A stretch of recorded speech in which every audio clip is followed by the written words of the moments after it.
Hey guys, welcome back. It's Amber for the WOW Creative team, and today I'm going to be sharing some elegant, clean and simple cards featuring Glintz Embossing Powders, so specifically Aztec and Oyster Glintz.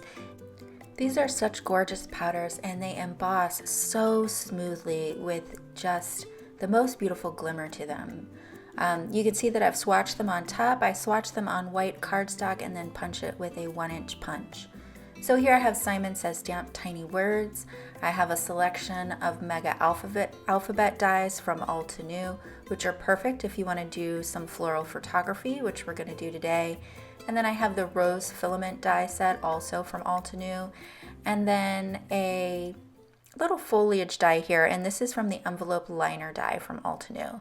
I have a My Favorite Things stamp here and a piece of ruby metallic cardstock, and this is an A2 size folded card, and I'm just pressing that down. I've inked it up with the WOW embossing ink pad, and then we're going to go ahead and emboss the two dark colored cardstocks with the Oyster Glintz, so you can see that here, and it is just so pretty. I love it.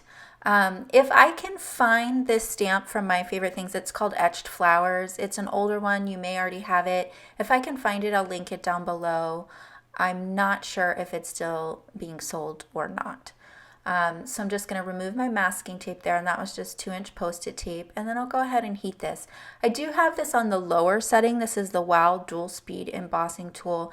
The reason I have it on the lower setting is because this is a card base, and I want to make sure that my card base doesn't get warped. If it were just a card front, I wouldn't worry as much about it because I could just tape it down to the card base, but this being the card base, I want to eliminate any kind of warping.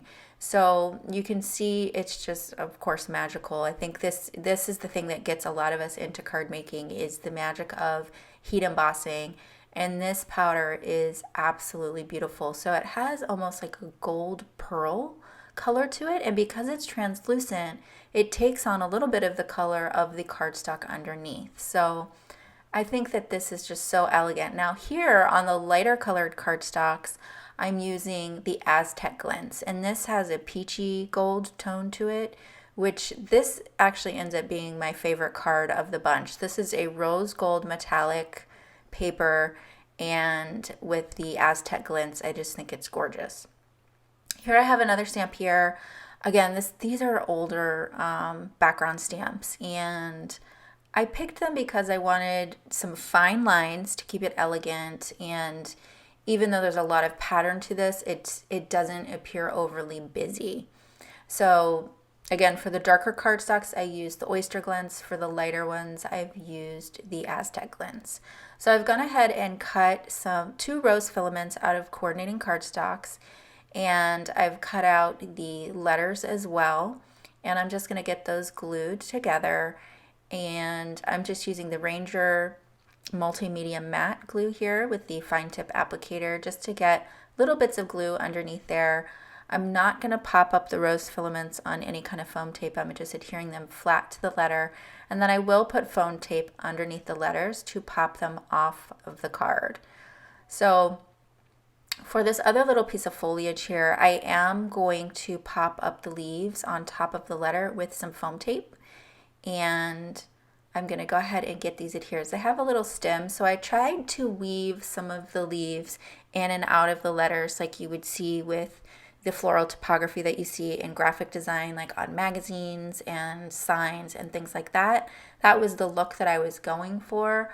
I love that look. I think it's really elegant and goes so nicely with these metallic papers and the Glintz powders. So we're just getting this popped up with some foam tape, and then we'll get all of our letters adhered.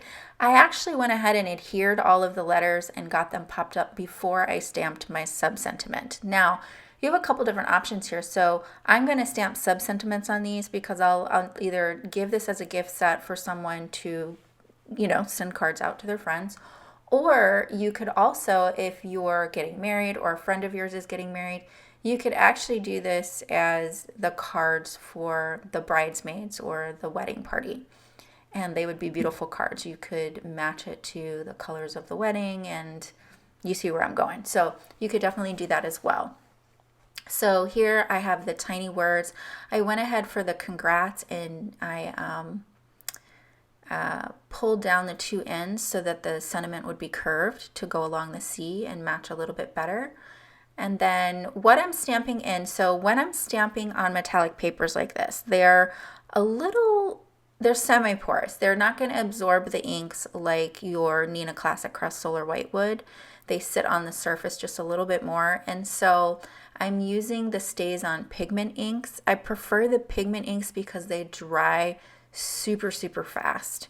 And I love the white and the piano black. So this is piano black and snowflake white.